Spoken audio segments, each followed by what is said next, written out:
김정일과 김정은의 금고지기, 금고지기로 활약했던 인물이 있었죠.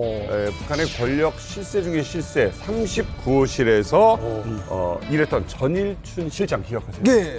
그때 한번 이만갑에서 그 김정은 비자금에 관련해서 소개를 한번 한 적 있었는데 나는 새도 떨어뜨린다는 어마어마한 돈으로. 아, 그럼요. 진짜 실세는 요란하지 않습니다. 가만히 있어도 그 존재만으로도 실세거든요. 두 가지 포인트예요. 첫 번째는 김정일의 금고를 지켰다라는 게 포인트고, 이거는 우리가 결혼식 부주를 걷는 사람도 웬만한 신뢰관계가 아니면 지키지 않죠. 그렇죠. 하물며 북한 김정일의 통치 자금을 맡긴다? 보통 신뢰관계가 아니라는 겁니다. 그렇죠. 왜냐하면 김정일의 남산 고급중학교 동창이자 절친 중에 절친으로 알려져 있는 전일춘 노동단 39호실 실장 이야기입니다. 두 번째 포인트는 2대에 걸쳐서 그 실세 자리를 유지하고 있다는 거예요. 아시다시피 아버지 김정일 때의 실세들은 다 죽었어요. 거의 유일하게 생존해 있는, 그것도 배를 이어 금고지기를 하고 있다는 거죠. 그러네. 김정일에 이어 김정은의 금고지기 역할도 하고 있다는 거고, 다른 데도 아니고 39호실은 어딥니까? 통치자금, 이른바 그러네. 혁명자금을 관리하는 김정은 일가의 돈을 관리하는 기관이잖아요. 거기에서 뭐 마식령 스키장 건설할 때 치적사업, 김정은 일가의 뭐 말을 사거나 아니면 명품을 사는 이 호화 사치품을 살 때의 비용을 대신 결제해주는 사람이 바로 전일춘 실장이라는 거죠. 모든 외화벌이를 담당하는 그야말로 김씨 왕실의 궁정 경제를 책임지는 최종 책임자다, 이렇게 볼 수 있죠. 거의 우리 와이프인데? 자금을 다 모든 자금을 다. 그러네요. 좋습니다. 자, 그런데 오늘 모신 분이 바로 그 어마어마한 전일춘이라는 인물과 아주 가까이 최측근에 있었던 분입니다. 자, 2019년 가을 극비리의 대한민국으로 망명한 분입니다. 쿠웨이트 주재 북한 대사관에서 근무했던 류현우 대사님을 모셨습니다. 안녕하십니까.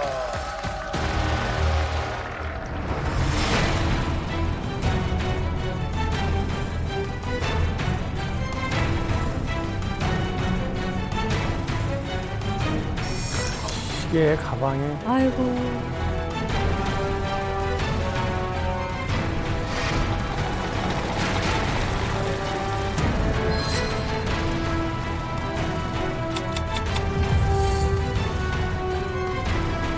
(1960년 7월) 남산고중을 졸업을 앞둔 이런 때인데 위대한 장군님께서는 이 대동문을 배경으로 기념사진을 남겨주셨습니다.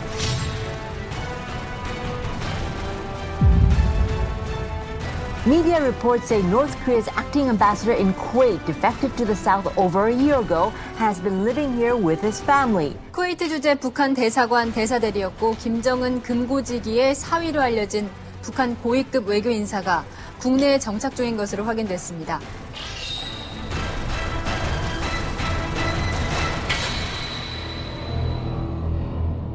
자, 이만갑에서 정말 모시고 싶었습니다. 사실 뭐 여러 루트를 통해서 저희도 접촉을 뭐 1년 이상을 했는데 이렇게 모시기 정말 어려운 분이죠. 그렇죠. 제가 알기로도 그 뉴스의 인터뷰 이후에는 공식적으로 프로그램에 출연을 저희 프로가 오늘 처음인 것으로 알고 있는데요. 네, 맞습니다. 사실 이 프로그램에 나오기까지는 정말 고민이 많았습니다. 아무래도 김정은의 금고지기로 알려진 저의 장인어른과 그리고 장모 그리고 또 저희 어머니가 아직 북한에 살아 계시거든요. 네, 그래서 이분들한테 무슨 폐가 끼치지 않을까라는 그런 두려움과 걱정 때문에 지금까지 언론에 자주 노출이 되지 않았던 그런 상태였습니다. 그럼에도 불구하고 용기를 내신 이유는 뭘까요? 우리가 왜 김정은 정권을 등지고 대한민국에 오게 되었는지, 또 우리가 점점 지금 미쳐가고 있는 저 김정은 정권의 실상에 대해서 세상 사람들에게 좀 알려야 되겠다, 그런 자각을 가지고 이만갑에 나오게 됐습니다. 오늘 너무 환영합니다. 사실 저는 이제 우리 류 대사님 오셨을 때 미국에 있었거든요. 미국에 있었는데 그때 제 아는 친구가 CNN 기자예요. 워싱턴 DC에. 그 친구 갑자기 전화가 오는 거예요. 전화가 오더니 야, 전일춘 사위가 지금 망명했단다 그러는 거예요. 전일춘이면은 김정일하고 동창이고, 그리고 금고직이고 말도 안 된다. 아니 그 사람 사위면은 그 사람은 북한에서는 그냥 고속도로다. 그냥 그 사람은 출세길은 열려 있다. 그러니까 아니 그거는 루머다 그냥. 그래서 그냥 신경 쓰지 마라 그랬거든요. 네. 진짜 탈북한 거예요, 진짜. 그래서 그 친구가 저를 만날 때마다 제 북한에선 짜가다. 제 말 제가 말하는 북한 말 듣지 마라. 항상 저를 놀려요. 그래가지고 그런 일화도 있었어요. 그거는 성주 씨가 잘못한 게 아니라 당시에 류 대사님 오시고 나서도 대한민국 정부에서 한동안 비밀로 비밀 다루듯이 철저히 비공개로 붙였습니다. 맞아요. 왜냐하면 그만큼 대한민국 정부에서도 쉬쉬했고 북한의 가족들도 계시기 때문에 맞아요. 굉장히 고위급이었기 때문에 맞아요. 아마 성주 씨가 당연히 모를 겁니다. 백두혈통의 금고지기 그리고 금고지기의 사위라는 이 정말 무시무시한 이 북한 내부 안 사정을 아시는 분입니다. 사실 전 세계 외신도 굉장히 주목했었죠. 전 세계에서도 되게 조명을 많이 했어요. 근데 그분이 오셨다 했을 때 저는 과연 이분이 왜 오셨을까 한국에? 엄청나게 큰 무슨 실수를 하셨나? 저는 그게 되게 궁금했어요. 왜냐하면 왜 오셨을까? 사실 저희도 가장 궁금한 지점이 바로 그 이유거든요. 왜냐면 이제 그냥 특권층도 아니고 이 정도면 이제 초특공증이라고 볼 수 있는 북한의 최상부에 있는 인물이 이제 남한을 찾았다. 사실 북에 계실 때요. 금고지기의 사위다 그러면 이건 뭐 부러움의 대상이기도 하지만 굉장히 어려워하는 이런 자리 아닙니까? 네, 그렇죠. 엄청나죠. 네. 그리고 또 금거지기면 김정은이 금거지기면 달러 만지잖아요. 만지다 보면 이렇게 부스러기가 또 이렇게 달러 부스러기가 쭉 떨어져. 남는 돈? 나오지. 외무상에서 본인만 마음을 먹으면 어떤 걸 하고 싶다 그러면은 그냥 가능성은 무한된 거예요. 만약 안 오셨으면은 최선희가 아마 그렇죠. 외무상이 안 되고 외무상이 됐을 수도 있어요. 북한에. 그렇지. 네, 그 정도거든요. 근데 오늘 이 자리에 계신다 그러니까 저는 진짜 너무 놀라워요. 네. 앞서 얘기했듯이 이제 선전화 사건, 방아쇠가 당겨지는 순간이 옵니다. 그 아무래도 대북 제재가 좀 전 방위적이고 또 초강도적으로 들어왔으니까 북한에서 이 돈이 계속 줄기 시작하는데 건물을 좀 작은 곳으로 이사를 하게 됩니다. 그래서 2만 불짜리로 또 이사를 하거든요. 돈이 없으니까 결과적으로 김종일이 그 초상이 있는 그 선전화를 제가 야, 그 이사하던 그림이. 과정에 없어집니다. 없어집니다. 분실을 했다. 예, 분실을 했습니다. 좀 이게 큽니다. 진짜 그림으로 그린 거야? 아니, 이게 프린트예요. 프린트 형식으로 인쇄물입니다. 이게. 프린트 없어졌다고? 아니, 그럴 수 있지. 또 다시 받으면 돼. 이세하면 안 돼. 그런데 이게 김종일이 초상이 들어가 있지 않습니까? 그걸 목숨 바쳐 지켜야 그거 되는데. 누가 이삿짐에서 뺐는지 뭔지 모르겠지만 그건 없어졌어. 모르겠지만은 작은 없었는데 그게 없어졌습니다. 아무리 그래도 이 선전화 하나 때문에 이게 목숨이 왔다 갔다 한다는 게 말이 되는 겁니까? 그거가 무슨 어떤 지시나 뭐 이런 그냥 구두로 이렇게 된 게 아니라 경전, 바이블처럼 돼 있는 게 북한에 있어요. 당의 유일적 영도 체계 항내 10대 원칙.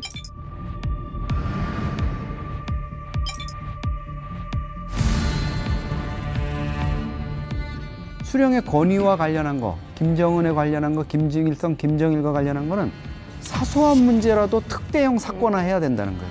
하나 잊어버렸으면 그거가 막 엄청난 문제로 해가지고 평양에도 보고를 하고 막 해가지고 조치를 해야 되고 후속 조치를 취하지 않으면 이거는 당과 수령에 대한 아주 그 기본 자세가 안 돼 있는 거고 정치적 생명뿐만 아니라 목숨을 다 부지할 그러네. 이유가 없는 거죠. 네. 아니 아무리 그렇다 할지라도 이게 상식적으로 생각하면 고작 10,000원, 20,000원이면 할 수 있는 프린트 하나 때문에 그러니까. 네. 수십 년을 공부시키고 교육시킨 국가의 인재들을 그걸 가지고 처벌을 한다는 게 이게 말이 됩니까? 북한은요 사실 초상화에 대한 그 어떤 에피소드나 이런 게 있으면 안 돼요. 그럼 그 사람은 없어져야 돼요. 그래서 만약 집에 불 났다 그러면요 다른 돈이나 이런 거 다 안 갖고 나와도 되고 초상화만 안고 나와야 돼요. 그리고 또 있어요. 싸워요. 만약 우리 둘이 싸워요. 근데 제가 초상의장 달고 있잖아요. 그러면은 막 야 뭐 이렇게 싸우다가 나 달고 있다 이러면 야 이러면서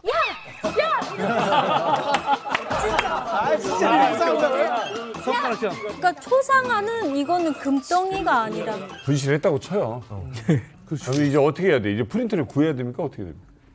뭐 그건 불가능하다고 봅니다. 그걸 예, 뭐 어떻게 프린트를 할 수 있어요? 요새 인터넷에서 이미지 하나 다운 받아가지고 그러니까 백업을 항상 해주셔야죠. 받으면 하나를 카피를 떠놓고. 맞아. 근데 뭐 그게 뭐 잊어먹을 줄 자기가 뭐 계획을 하고 뭐 예견을 하고 그걸 또 백업을 할 수 근데 내가 없지 보니까 않습니까? 대사님이 좀 충성심이 없었어 그때부터. 잃어버릴 수가 없어. 수상하든 뭐든 소가가는 처리 절차가 있어요. 외무성 대사관 내부 지침서에 이런 걸 몽땅 이제 빨간 통 있잖아요. 그래 요거 가지고 북한 노동당 선전부로 가야 되는 거예요. 그게 수상하다 비행기 타고 가서 해당 고객 소각하려고 거기까지 비행기를 태운다고요? 그럼 당위원회에 바치요. 외무성 당위원회에 바치면 당위원회에서 그걸 가지고 북한 노동당 선전부에 가게 되면 거기다 소가가는 따로 처리하는 노동당 일꾼이 있어요. 거기까지 가야 되는 거예요. 신성한 이게. 거예요? 그러니까 쿠웨이트에 저희가 마음대로 소각을 못하는 거예요. 소각을. 이거를 평양으로 무조건 딱 종중히 모셔서 가져가는 거예요. 그 외무성 초급당위원회에 바치고 외무성 초급당위원회에서는 또 중앙당 선전선동부에 바쳐가지고 아까처럼 책임 있는 그런 일꾼이 나와서 이거를 소각을 합니다. 사람은 다리를 부러뜨려서 예. 태우고 얘는 종이장 하나는 이렇게 뭐 신주 머시듯 해가지고 비행기 타고 같이 가고. 제가 잊어먹은 이후에 그래서 저 대사관에 세포비서 하는 양반이 하나 있었거든요. 그렇죠. 1등 소기관인데 그 친구 보고 자 여사무사에서 지금 선전화를 우리가 잊어먹었는데 이걸 조국에 보고 평양에 보고를 해야 되겠다라고 얘기를 하니까 그것도 뭐 이렇게 굴고 부스로 만들 게 있냐.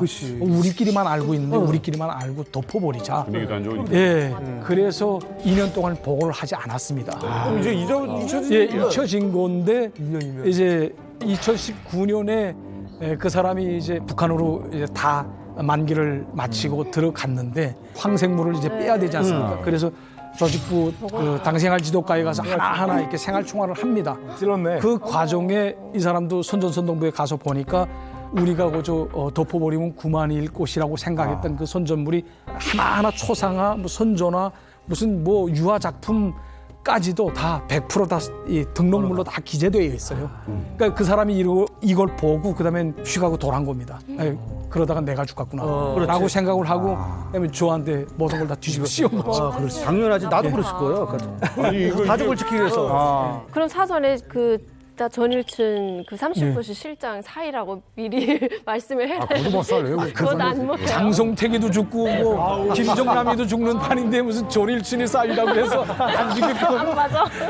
북한은 김일성, 김정은에 대해서만은 절대 양보 안 해요. 왜냐면 한 사람 양보하기 시작하면 무너지거든요, 이 시스템 자체. 거기에 대해서는 그건 누구 가족이라도 양보를 안 해요. 아니 믿었던 동료가 배신한 것에서도 굉장히 큰 충격을 받으셨겠지만 그걸 어떻게 알게 되셨어요? 저희 집사람이 이제 2019년 2, 3월 달 경에 저희 장인어른이 심근경색이 와서 수술을 했거든요.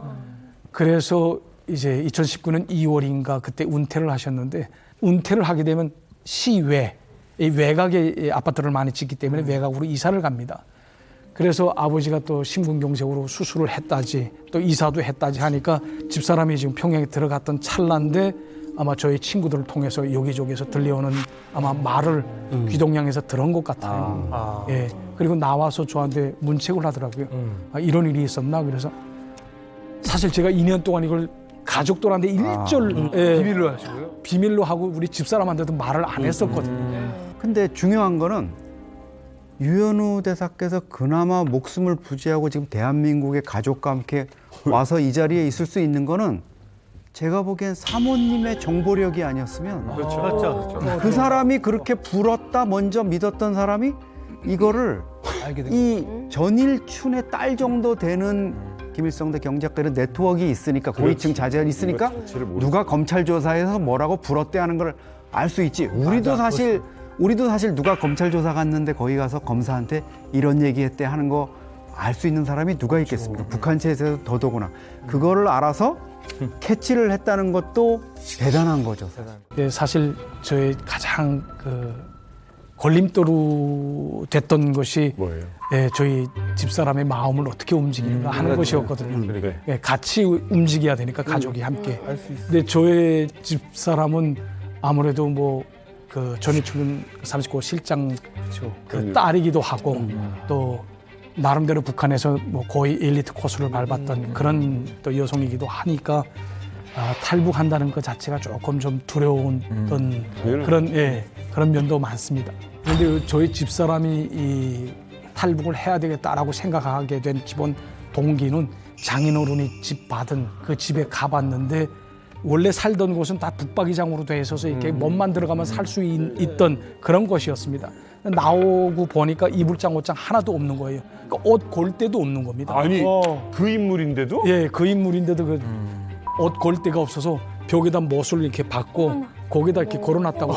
뒤로 돈도 못 뺄 뿐이니까. 그건 뭐 저의 장인어른은 정말 그 제털 뽑아 제근홍에 섭는 그런 거시기한 사람이었어요. 그러니까 그 자리에 오래 있었어요. 예, 그러니까 제가 그 자리에 보기에는 그 유현우 대사 처음 오셨을 때 이제 사모님 모시고 같이 이제 식사를 할 기회가 있었는데 그때 얘기를 듣기로는 그 이 전일춘 39호 실장이라는 분이 좋게 얘기하는 주변머리가 없으신 분이었다. 그러니까 그 정도 자기가 돈을 만지고 권색을 입고 이러면 어디 좀 집도 좀 빼놓고. 엑스트라로 해가지고 사위들 좀 이렇게 살게 그거 하는 거 어렵지 않았을 것 같고 또 사위가 그런 일 했을 때 돈으로 뭐 조직으로 해가지고 야, 그 좀 어떻게 하자 해가지고 하는 것도 안 되면 우리 딸만이라도 살리자. 이혼해. 사위만 험한 꼴 보게 하는. 살아도 같이 살고 죽어도 같이 살아도 같이 살고 죽어도 같이 아니 이런 무슨 사는 얘기지만 되게 살벌한 얘기예요. 그게 현실적이에요. 공간에서 그런 아버지 입장에서. 그런 현실인데 아버지 그거를 안 하신 거예요. 그러니까 이게 그렇지. 돈이라도 좀 지금 여기 왔으면 네. 어디 해외라도 빼돌려 놨으면 야, 그거 어디 따라. 가라. 그 스위스 계좌에 저 있다. 찾아 써라. 그러니까 결국 이 이야기 속에서 핵심은 이거잖아요. 충성을 너무 바쳤기 때문에 오히려 문제를 해결할 수 없는 상황이 되고 그래서 그리고 또 뭐 그 배급을 타러 그 동배급소에 한번 갔댔다고 하더라고요. 근데 은퇴를 하게 되면 중앙당에서 배급 타던 게 다 잘립니다. 예, 사회배급소로 나오게 되면. 그래서 사회배급소에 나와서 타려고 갔는데 6개월 식량으로 감자 2kg. 그러니까 매 사람별로 감자 2kg씩 준다고 하더라고요. 그래서 장인 장모용으로 받은 그 배급 총량이 4kg밖에 안 됩니다. 감자 4kg. 각각 6개월치. 저의 집사람이 그거 받아오면서 풀속 주저앉아가지고 정말 슬퍼서 울었다고 하더라고요. 그러니까 저의 집사람이 움직이게 된 가장 큰 변화라고 볼 수 있었던 거는 그때 갔을 때 자기가 느꼈던 거. 그러니까 야, 이게 우리 아버지가 정말 그 너를 위해서 충성을 다했고 너를 위해서 진짜 거짓하게 뭐 하나에서부터 열까지 100%다 챙겨줬는데 네. 정당에 차려진 거는 정말 시외에 제일 구석에 있는 그 아파트 그리고 뭐 이불장 옷장도 없어서 그러니까요. 저 가지고 갔던 그 돈으로 저희 집사람이 이불장 옷장 다 사드렸다고 하더라고요. 그리고 남은 돈까지 다 주고 왔다고 해요. 그래서 제가 잘했다 이렇게 얘기를 근데 이제 했거든요. 그러고 들어왔으니 사모님은 얼마나 가슴이 찢어지고. 그죠. 또 그런 얘기 바로 담배? 짝퉁 던일 담배. 이게 왜 그러냐면 김정은 시대 들어서 중국과 이 북한의 합작 담배 회사와 공장이 북중 접경지대에 엄청나게 세워집니다. 실제 이 던일 담배를 만드는 담뱃잎을 이 중국과 북한의 합작 회사가 이거를 사들입니다. 그리고 이걸로 가짜 던일 담배를 만들어서 포장을 똑같이 하는 거예요. 이걸 또 중국으로 다시 들여보내요. 그럼 이 중국에 들어간 짝퉁 던일이 동남아나 아프리카 등 전 세계로 가는데 이 수익이 최대 약 7억 달러, 9천억 원에 해당할 것으로 보고 있습니다. 이 짝퉁 담배를 만들어서 파는 곳을 주관하는 곳이 어디냐? 그것도 역시 39호실입니다. 다 39호실 얘기입니다. 그러니까 이제 39호실 산하 대성 총국에서 옛날부터 대성 담배 공장이라고 운영을 했습니다. 그 전에도 짝퉁 담배를 조금 더 생산하긴 했는데 거기에서 김일성, 김정일 전용 담배를 만들었습니다. 그러니까 기술력이 좋은 거죠. 거기에다가 이제 잎담배를 던일 원료로 수입을 해서 만들다가 보니까 거의 실제 그 던일 담배랑 맛도 비슷할 뿐더러 또 가격이 싸니까. 그래서 인기가 좋지 않나 이렇게 생각이 듭니다. 짝퉁 이 담배 말고도 중국에 많이 수출하는 게 뭐였을까요? 제가 알고 있기로는 가발이나 속눈썹이나 미용 제품도 북한 중국으로 많이 그래요. 그러니까 이전에는 원래는 그 철광석 같은 광물이었어요. 거의 7, 80%는 다 북한에서 생산되는 광물은 다 중국에 이제 수출을 했었는데 이게 대부분 제재 품목에 들어갔거든요. 광물이. 그래서 이제 수출을 못하게 됐어요. 그렇다고 해서 수출을 못할 북한이 아니야. 또 안 받아줄 중국도 아니에요. 비자금을 만들어야 되는데 더 이상 철광석 같은 광물을 중국에 수출 못하니까 다른 우리가 루트를 찾자. 해서 찾아낸 게 모발. 가발을 파기 시작했는데 나름대로 수요가 있어요. 그래서 북한에서 인모로 가발을 만들어가지고 파는 거야. 뿐만 아니라 가발이 팔리네? 그러면 속눈썹도 팔아볼까? 그래가지고 속눈썹도 이제 중국에 팔기 시작했는데 올 3월부터 5월 북한의 대중 수출 품목 1위가 가발로 등극을 할 정도였습니다. 북한이 이제 가발이나 속눈썹 수출에 이제 집착할 수밖에 없는 거는 뭐냐면 자본이 없거든요. 그렇죠. 그러니까 뭘 만들라 하더라도 원료하고 재료는 있어야 되는데 그걸 돈 주고 사올 수가 없는 거고 또 하나는 뭐냐면 기술력도 발달하지 않았는데 이게 노동 집약적이거든요. 그러니까 재료는 뭐예요? 몸으로 떼어주고 북한이 일로 갈 수밖에 없는 게 우리나라도 사실 60년대, 70년대 이걸로 외화 벌었어요. 머리 잘라서, 맞아. 길바닥에 아줌마들이 돌아다니면서 머리 잘라서 삭기도 그랬었어요. 저희 사촌 언니가 여기 가발회사 다녔어요. 근데 그때 한참 젊은 사람들한테 이 회사가 인기가 많았어요. 그 이유가 이제 여기 회사의 조건이 한 달 월급이 북한 돈으로 10만 원이었어요. 그러다 보니까 젊은 사람들의 인기가 많아서 이제 많이 지원을 했는데 가서 이제 하게 되면은 그 하나 붙인다는 거예요. 다 손으로 한다. 네, 손으로 다 하니까 너무 힘들어서 못 견디고 이제 돈을 떠나서 이제 퇴사하고 나오는 사람들이 많았어요. 가발만큼 인기 있는 거 있습니다. 이제 가발만큼 인기 있는 게 이제 북한에 또 수출하는 게 우류예요. 옷 만드는 건데 제가 태어난 고향이 평성시인데 뭐가 있냐면 북한에서 가장 큰 그 장마당이 있어요. 거기에 이제 메이드 인 코리아라는 이제 라벨 그거만 이제 따로 파는 게 있었어요. 메이드 인 코리아 라벨. 네, 메이드 인 코리아 라벨만. 세상에. 그래가지고 이제 어떻게 하냐면 재봉으로 이제 옷을 만들어요. 만들어가지고 거기다 이제 이전에 북한에서 원래 만들면 DPR 코리아라고 썼거든요. 네. DPR 코리아라고 붙이면 누가 입어요? 그걸 안 입어요. 안 했지. 근데 메이드 인 코리아라고 하면 이제 무조건 사람들이 입지. 뭔가 인식이 달라져요. 한정판으로. 한국에 대한 이제 우리나라. 인식이 좋기 때문에 그러니까 이제 그걸 이제 만들어가지고 이제 딱 라벨 딱 붙여서 이제 처럼 이제 하는 거죠. 그렇게 우리나라 욕을 하면서 메이드 인 코리아 붙여가지고 가짜로. 그러니까 뭔가 만들어내서 받치기만 하면 돼.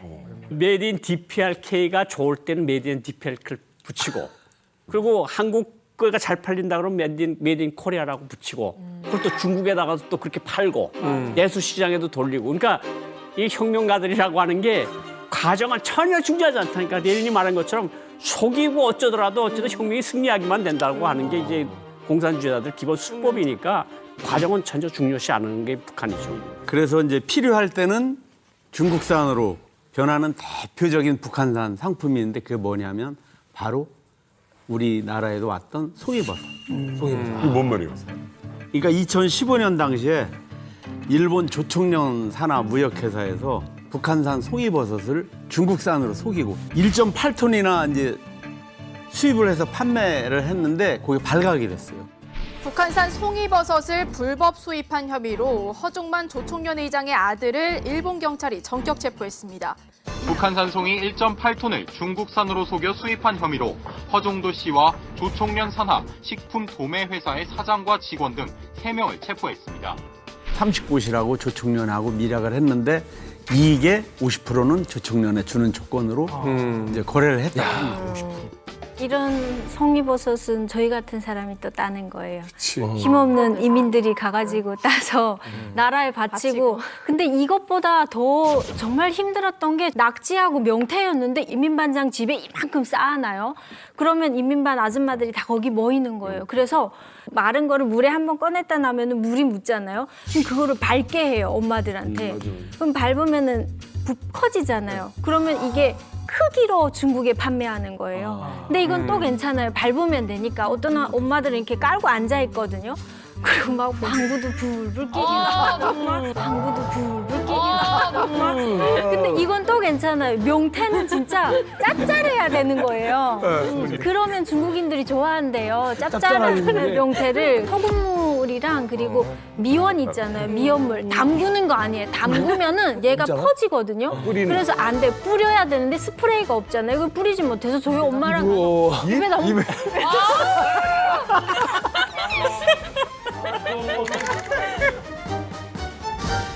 북한이 이렇게 가짜 담배, 가짜 라벨, 심지어는 입으로 미원물 뿌려가면서 가짜 명태까지 만들어내는 게 사실은 경제 제재를 피하기 위한 거잖아요. 그리고 중국 입장에서는 사실은 북한이 몰락하는 걸 이제 원치 않으니까 그런 이해가 맞아서 이제 이런 일들이 벌어지고 눈 감아주고 하는 것 같은데 아무리 생각해도 근본적인 의문은 전 세계적으로 이게 수출이 가능한 거냐. 북한이라고 하는 나라가 국가가 불법을 만드는 나라 아니에요. 슈퍼노트라고 이야기 들어보셨죠?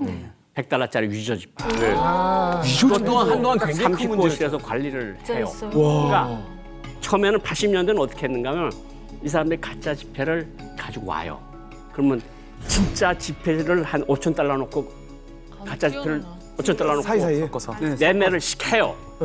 위패 지폐기에 다 통과하거든요. 그러면 은행에 갖다 그 돈을 입금을 해요. 그리고 그 나라 돈으로 또 화폐를 바꿔요. 그리고 그 돈을 다시 외화로 바꿔서 그거를 북한에다 송금을 해요. 자금 제재 없을 때. 세탁이야, 세탁. 이게 이제 처음에 하던 방법이에요. 그다음에 지금은 아야 슈퍼노트가 북한 내부에서도 돌고 있어요. 그러니까 북한 내부에서도 이거 가짜 아니야? 100달러짜리 받으면 맞아요. 자기네가 하도 만들었으니까 이게 100달러짜리가 가짜인지 진짜인지 모르는데 이게 상표 인쇄 공장에서 만들다 나니까 슈퍼노트가 그렇게 정밀해요. 그래서 이게 아프리카에서는 얼마나 많은 북한에서 만든 슈퍼노트가 들어오는지 모르거든요. 근데 이게 결국은 미국에 돌아가면 미국에서는 그걸 감별해내는 거예요. 이제 정밀기계로 보죠. 정밀기계로 보니까 그러니까 이런 것까지 다 국가가 하니까 제품이 질이 좋고 그러니까. 세계에서 통용이 되는 거죠. 자, 이번엔 중동에 있는 우리 김진 채널A 차장 기자 연결합니다. 예, 저는 지금 중동으로 이동을 했습니다. 판넬을 다시 한번 뜯어보겠습니다. 북한이 중동에서 이것을 통해서 막대한 돈을 벌어들이는데 지금까지 나왔던 뭐 이런 자금자금한 것들은 뭐 애교 수준이에요. 자, 그렇다면 북한이 한 해에 중동 쪽에서 이걸로 10억 달러에서 30억 달러까지 벌어들인다고 한다는 39호실의 효자 수출 상품. 조단이네, 조단. 과연 뭘까요? 그 정체는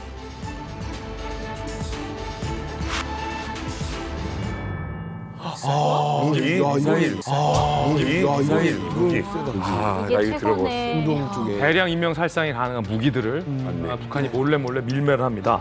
90년대부터 북한의 무기 판매를 추적해온 미국의 엔젤로 주립대의 브루스 벡톨 교수에 의하면 북한이 중동, 시리아, 이란 등의 스커드 미사일부터 시작해서 아주 작은 기관총, 수류탄까지 무기 밀매를 계속 해온 걸로 알려졌고 굉장히 오래됐죠. 왜냐하면 주요한 수입원이 이제 스쿼드 미사일 수출이었거든요. 근데 지금은 이제 대북 제재로 북한의 무기 거래가 막혔어요. 그럼에도 불구하고 어떤 방식으로든 간에 북한에서는 이제 목숨이 걸린 거잖아요. 그러다 보니까 UN 국제무역통계 데이터베이스에 따르면은 대북 제재가 실시된 이후에 2015년 이후에 오히려 북한의 무기 수출량은 더 늘고 있다고. 트리니다드 토바고라든지 엘살바도르 또 피지 이런 데서까지 북한이 이제 무기를 수입하는 거죠. 뭐 소총도 있고 뭐 RPG도 있고. 대박이다. 여기서 또 북한이 새로운 클라이언트, 고객을 또 찾아냈습니다. 누구요? 저거다. 바그너 그룹의 프리고진이요. 오. 에이. 러시아 용병. 러시아. 일단 그 미국의 백악관 국가안전보장회의에서 얘기를 했어요. 너희들 북한 지금 프리고진이나 손잡았지? 바그너에 무기 팔았지?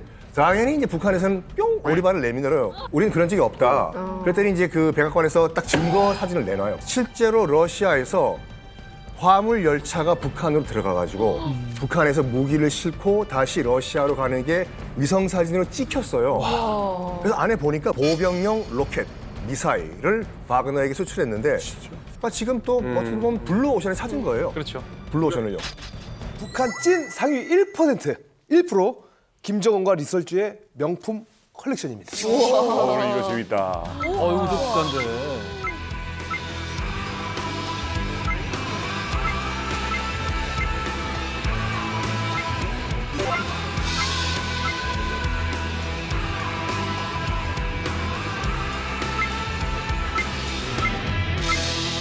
보니까 리설주와 김정은이 굉장히 명품을 좋아하는 것이 느껴지는데 구체적으로 보니까 여성 같은 경우에는 의상, 가방, 그리고 주얼리.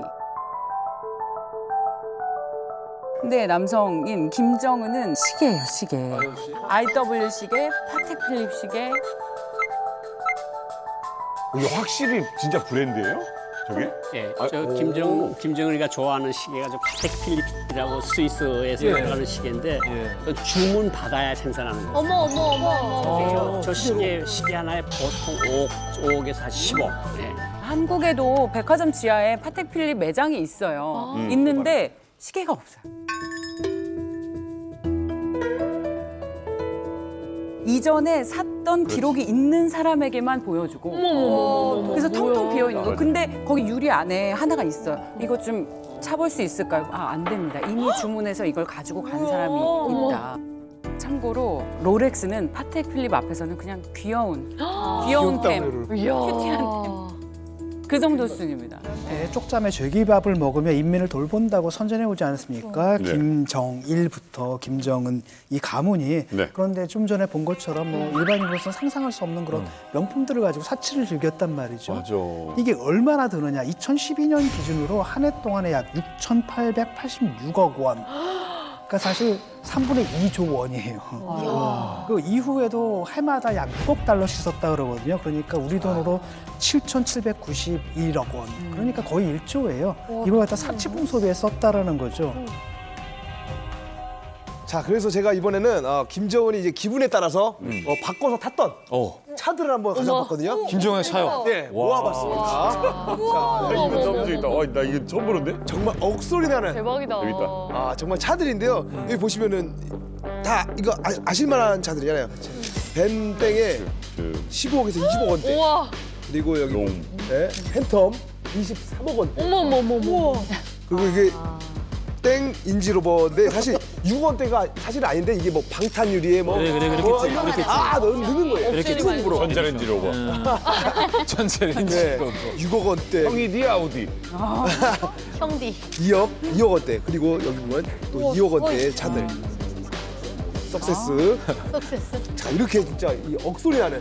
아니 근데 작가 맨날 일본 욕하면서 SUV는 꼭 이거만. 그러게요. 아까 영상에서도 이거 타고 있었잖아요. 심지어 백두산 올라갈 때도 저거 타고 올라가요. 아, 이거야 이거? 네.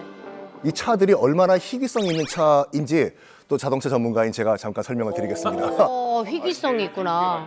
지금 저기 머세디스 B 폴만 가드 S600이라는 거가 이 녹화 기준 오늘 제가 판매가를 체크하고 보니까 옵션 다 때려넣고 한 16억 나와요. 근데 16억을 갖고 있다고 해서 아무나 살 수 있는 게 아니야, 저게요. 1년에 10대 이하로 생산이 돼요. 한정판으로. 그래서 한정판으로. 그 옆에 있는 띠스로이스 팬텀 저 같은 경우에는 지금 23억이라고 돼 있는데 이렇게 보시면 돼요. 지금이야 아무나 탈 수 있지만 그리고 이게 철저하게 100% 주문 제작이에요. 그래서 전 세계 단 한 대도 똑같은 이 띠스로이스 팬텀은 없다라는 말이 있는데 한 세기 전만 하더라도 김정은이 아무리 돈이 많다고 해도 저거 팬텀 못 탔을 거예요. 왜냐면 롤스로이스가 저 팬텀을 판매할 때 일단은 이 통장 잔고 갖고 오라고 해요. 한화로 330억 이상을 갖고 있어야지 살 수 있는 권리를 줘요. 그리고 족보 갖고 오라고 해요. 직업도 봐. 직업도 보고. 족보를 가지고. 3대까지 다 봐요. 와. 3대 안에 범죄자가 있으면 안 돼. 어머. 못 사. 그래가지고 한 번은 윤리를 따지네. 네? 윤리를 따지네. 그러니까 우리 급이 안 되면 오지 마. 그렇죠. 아니 근데 저 자동차 가지고 워우워 하잖아요. 김정은의 이 정말 스케일이 다른 이 호화로운 생활은 여기서 끝나지 않습니다. 그렇죠. 그 길이가 50m 정도가 넘으면 여트 중에서도 대형에 속한대요. 그렇죠. 그 대형 여트가 4개가 있답니다. 근데 그 50m 넘는 이 대형 호화 여트 한 대 가격이 얼마인 줄 아십니까? 얼마요? 105억이래요.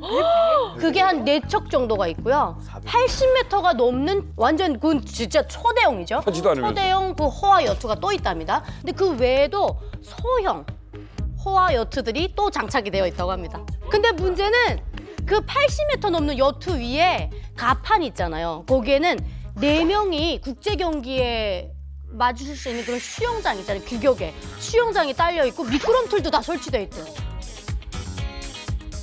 아무리 부자여도 개인은 수영장 딸린 요트를 안 사요. 그러니까 김정은은 유지비를 그만큼 많이 들면서도 이런 사치품을 산다. 유지비 다 공짜니까 김정은은.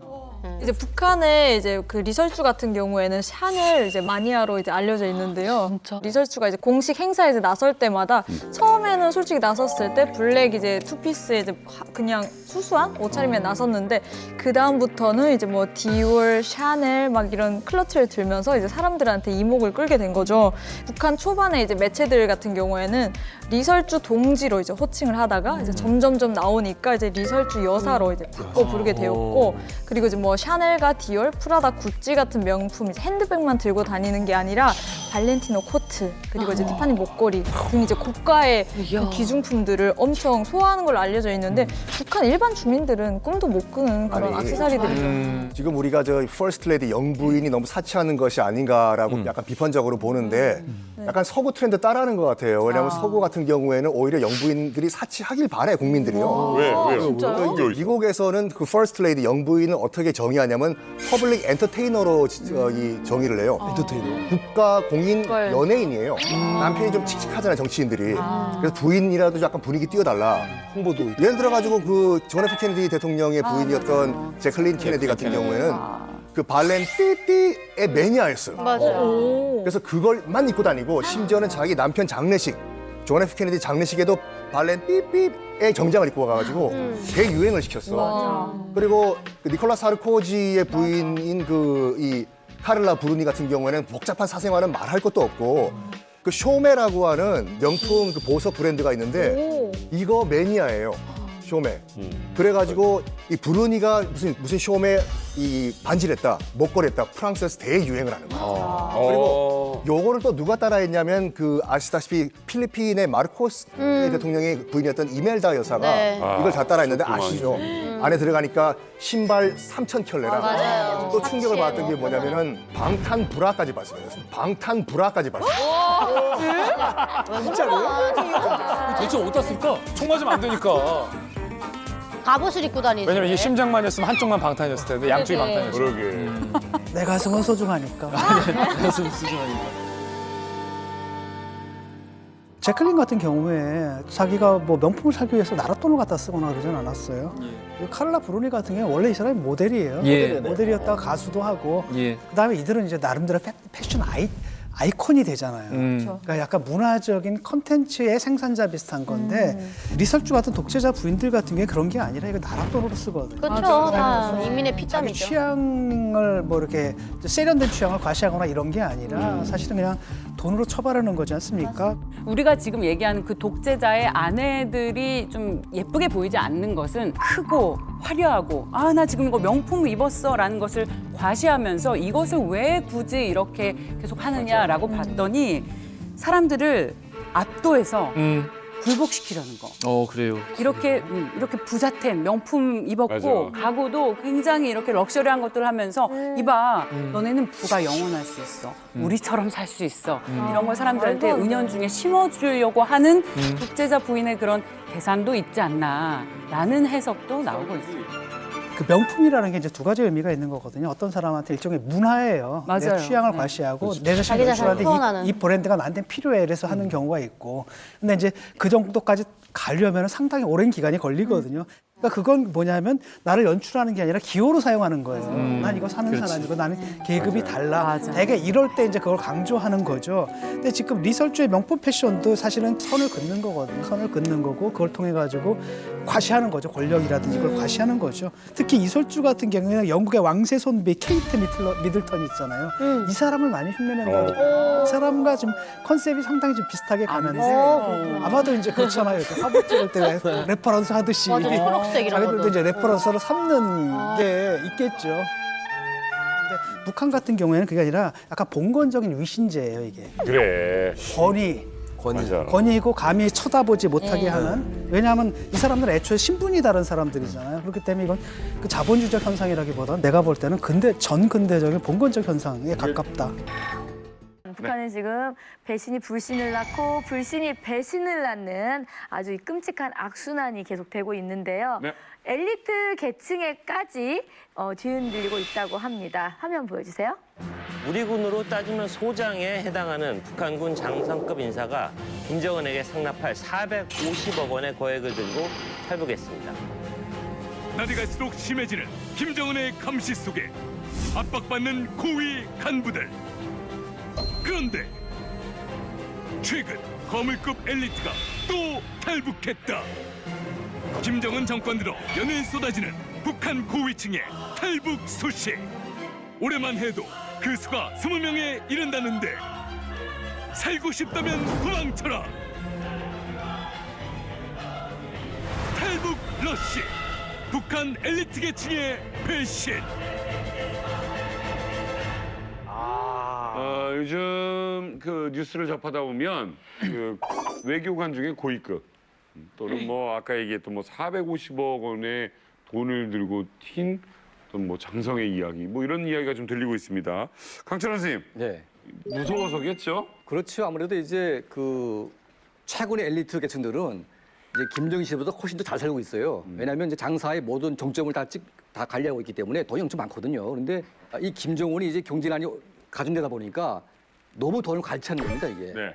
그러니까 이 갈취하는 것 때문에 너무 못 견디는 측면도 있고 또 이제 국가안전보위부가 이 돈 가진 사람들을 너무 또 쪼는 겁니다. 그래서 이 사람들이 잡히게 되면 이 보위부 고문이라는 게 너무 무지막지해가지고요. 그 보위부 고문 받다 나온 사람을 보게 되면 꿈쩍도 견딜 수가 없습니다. 그래서 일단은 보위부에 걸리는 순간 나는 죽기 때문에 무조건 튀자. 이렇게 지금 바뀌는 것 같아요. 그러니까 아마 김정은 시대에 와서 공포정치가 북에 달하다 보니까 이 공포정치와 보위부의 탄압이 맞물리면서 엘리트의 어떤 그 배신이 굉장히 늘어나고 있는 것 같습니다. 자, 지금 보니까 뭐 여러 사람이 탈북을 했지만 큰 유명한 사람들도 많이 있어요. 네, 그동안 아주 이만갑 여러분들이 알고 있는 역대급, 네. 정말 역대급 엘리트가 나라를 배신한 역대급 탈북 사건 아는 거 있으신가요? 저는 그 황장엽 씨 탈북이 가장 충격적이었는데 당시 황장엽 씨 그 권위가 북한에서는 그 김정일 시대였잖아요. 김정일 바로 오른팔이고 그러니까 참모 같은 역할, 두뇌 브레인이죠. 김정은 정권의 브레인 같은 역할을 했는데 이런 사람이 그러니까 황장엽 하면 요만한 꼬마 아이도 알 정도로 굉장히 유명한 사람인데 그 사람이 탈북을 했다고 할 때 정말 저희는 충격이었던 또 그때 또 시기가 북한이 고난의 행군을 되게 심하게 겪는 시기였는데 안 그래도 인민들이 민심이 굉장히 흉흉했었어요. 이게 나라에 대한 어떤 미래 같은 게 좀 이렇게 불안하고 신뢰 같은 게 좀 떨어지는 상황에서 저런 분이 탈북을 했다라고 하니까 엄청난 충격이었죠. 저런 사람도 가는데 정말 이 나라에 앞으로 미래라는 게 있을까? 계속 여기 남아 있어도 되나? 이런 막 그런 것 때문에 정말 주변 사람들의 어떤 반응이 진짜 안 좋았었어요. 예술인으로서 가장 큰 거물이 뛰었다면은 예전에 소프라노 가수인데요. 최혜욱 씨라고 있었어요. 인민배우 친구도 받고 혁명가구 꽃파는 처녀의 주인공이었고 남편이 장순길이라고 해서 이집트 대사를 하다가 미국으로 도망쳤거든요. 근데 이 사람들 때 되게 루머가 남편은 일단 뭐냐면 뭐 김정일의 비자금 관리를 하다가 뭔가 구멍을 내가지고 어쩔 수 없이 뭔가 본국에 들어가게 되면 죽게 됐다 뭐 이런 상황이었는데 그것 말고도 루머가 많았어요. 솔직히 그때 당시 최혜욱 씨 같은 가수는 미인이기도 하고 국보급 가수였거든요. 맞아. 근데 김정일이가 또 예술을 좋아하다 보니까 사실 그게 뭐 남편으로서는 장군님이 만약에 자기 와이프를 어찌어찌 한다 하면은 불안하잖아요. 그러니까 막 그런 루머 때문에 결국 이게 뭐 도망쳤다 뭐 여러 가지가 있었는데 지금 어디 있어요? 네? 미국에 갔죠, 미국에. 미국에 있다고요? 본격적으로 미국에 갔죠. 미국에 가서 인터뷰하고 뭐 제가 듣기에도 아마 미국에서도 그만한 대우를 받고 외교 부분에서 뭔가 상당히 많은 자료도 제공하고 있다는 이야기를 들었거든요. 그나저나 그 군 장성이 450억 들고 튀었대는데 그 큰 돈은 어디서 나는 거예요? 그러니까 보통 이제 지금까지 탈북한 사람들 중에서 39호실이라고 하는 소위 김정은의 비자금을 관련 부서에서 탈북하신 분들은 한 분도 없었습니다. 근데 작년만 해도 3명이 왔거든요. 근데 올해 이제 군부 개통에서 왔다고 하는데 아마 450억 정도라고 하게 되면 이제 그 무기 밀매, 이런 것들은 엄청난 큰 돈이기 때문에 이 무기 밀매를 했을 가능성이 높고요. 근데 이제 그 유엔 제재가 이제 가해지다 보니까 실명으로 할 수가 없습니다. 다 이제 가명을 하다 보니까 돈을 떼먹을 수 있는 게 굉장히 많죠. 그러다 보니까 이제 그 돈을 가지고 오는데 소위 선진국에서는 그 돈을 받을 수가 없습니다. 불법 자금이기 때문에 해수를 하거든요. 그래서 아마 대한민국 정부는 이제 북한 돈은 이제 적의 어떤 그 자금으로 보기 때문에 그거 가지고 오게 되면 다 본인에게 줍니다. 그래서 대한민국에 올 수도 있고요. 아니면 이제 러시아나 중국에서 그런 돈들을 갖다 할 수 있는데 그런 나라에 가면 굉장히 위험해지는 거죠. 그래서 아마 큰 돈을 가지신 분들은 전부 다 대한민국으로 올 수밖에 없습니다. 그 예전에 왜 북한이 이게 일명 그 슈퍼노트라고 하는 위조 지폐를 그 외국에서 이게 수익으로 전환을 하는 과정이 어떤 거냐면 각국에 있는 대사관을 이용을 하는 거예요. 그러니까 대사관에다가 뭐 평양 고추장이니 뭐이니 해가지고 위조 지폐를 대사관 외교관 라인으로 보내요. 보내가지고 그다음에 그 도착한 몇십만 불의 위조 지폐를 각 외교관들인가 거기에 집중 파견돼 있는 사람들이 가지고 카지노에 가요. $1,000, $2,000씩 가져가서 카지노에 가서 그거를 굴리는 거예요. 섞어서? 팁으로, 예, 이 팁으로 바꿔가지고 그다음에 코인으로 바꿔서 어느 정도 세탁하는 넣다가 거지. 환수를 해갖고 가는 거죠. 그래서 북한에서는 이 위조 지폐 한 장에 $100를 원가를 $40만 가져와라. 나머지 니네 갖고 $100짜리를 $50로 하든 $60로 하든 나머지 니네가 다 갖고 $40만 가져. 이런 식으로 딜을 하는 거죠. 이렇게 해서 하다 보니까 실질적으로 이게 450억 원이면은 거의 다 4천만 불이거든요.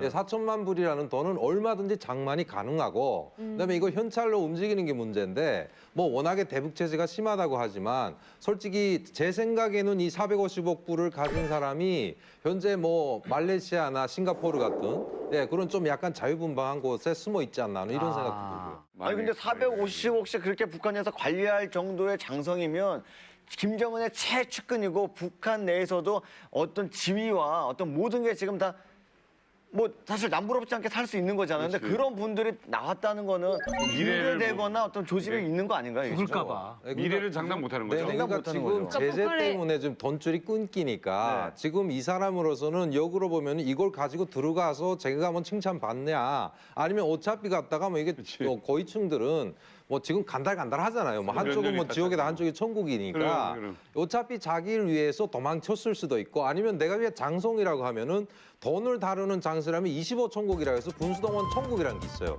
여기가 전문 무기를 팔아먹는데 그 장성쯤엔 거기는 북에 있을 때도 기적군인이라고 해서 정말 이렇게 머리도 이렇게 멋지게 기르고 그다음에 향수 쭉쭉 뿌리면 다니던 군인들이 있어요. 요게 장성이라면 얼마든지 해외에 드나들 수 있기 때문에 뭔가 위험을 느꼈다거나 아니면 자기 자신의 안위를 위해서 도망쳤겠죠. 북한에서 그 엘리트 계층이 탈북하면은 그 남은 가족분들은 어떻게 되는 거예요? 그 일단은 지금 상황을 보겠죠. 만약에 이게 450억이 사실이라면은 그 가족은 당연히 이게 450억을 환수할 수 있는 그런 일종의 인질로도 쓸 수 있겠고요. 그렇지 않으면 일단 고통은 줄 겁니다. 예전에 그 욕도산이가 있었잖아요. 욕도산이 딸이 그 일본에 가서 욕도산을 만난 적이 있었어요. 네, 그때는 뭐냐면은 도쿄 올림픽인가 뭔가 가는데 북한 선수단 결국은 딸을 데려가는 조건에서 욕도산이가 북한 선수단에 그때 숙식을 다 됐잖아요. 네. 그래갖고 감격적인 그런 상봉을 했는데 이번에 450억도 만약에 가족들을 갖다 가둬놓고 고통을 줘요. 고통을 주다가 그다음에 김정은이가 툭 나타나서 니네 국가보위부 뭐라는 거냐 이렇게 하면 안 된다. 그래가지고 김정은이가 개별적으로 이 사람들을 살렸다가 하면은 감지 독재하겠죠. 그 다음에서 야 우리 당의 돈을 이렇게 훔쳐갔는데 니네 아빠 미국에 가 있단다. 너 어떡할래? 내가 가서 아빠를 설득시킨다던가 뭔가 이런 식으로 희우기만을 할 수도 있고요. 아무튼 그냥 무사치는 못할 겁니다. 아니 근데 450억이란 큰 돈을 가져가면서 가족을 안 데려갔을까요? 먼저. 그거는 모르죠. 만약에 돈을 그 정도 돈을 가져간다고 하면은 가족을 돈을 가져가기 전에 가족을 안전하게 빼돌린다. 이거는 좀 상당히 저는 그 불가능해요? 힘든 작전. 그야말로 미션 임파서블이죠. 그 아무리 힘이 있어도 가족 가운데 한 명은 인질로 편하게 놔두고 와야 됩니다. 그래서 가족끼리 온다고 해도 한 명은 북한에 분명히 있는 거죠. 그러니까 그럼에도 오는 경우는 뭐냐면 이제 자기 목숨이 위태롭기 때문에 탈북할 수밖에 없는 거죠. 네, 예전에 그 항장엽 비서는 다 아실 거예요. 알죠. 네, 그분이 탈북했을 때 정말 온 나라가 들썩일 만큼 큰 소동이 일어났었고요. 그분의 뭐 7천, 8천 거의 10대까지 데려다가 수용소에 넣거나 아니면 사형을 했었어요. 근데 만약에 이분처럼 지금 오시는 분들이 유명하신 분들이잖아요. 아마 항장엽 씨 가족 못지않게 큰 벌을 받을 것 같아요. 평양에서 보면은 그 남편들이 만약에 한국으로 오는 탈북해서 오는 경향이 많잖아요. 그러면은 국가에서 자연적으로 이혼을 시키게 해요. 그러면은 특히나 이렇게 명문가의 자식이나 출신 성분이 좋고 하면은 이혼을 시키는데 이 자식들이 있잖아요. 그 자식들의 그 장래를 위해서 그 결혼을 일부러 해요. 해서 그 새 남편의 성으로 바꾸는 거예요. 그리고 또 특히나 그 힘이 없는 그런 집의 딸이라면은 평양에서 못 살고 지방으로 가는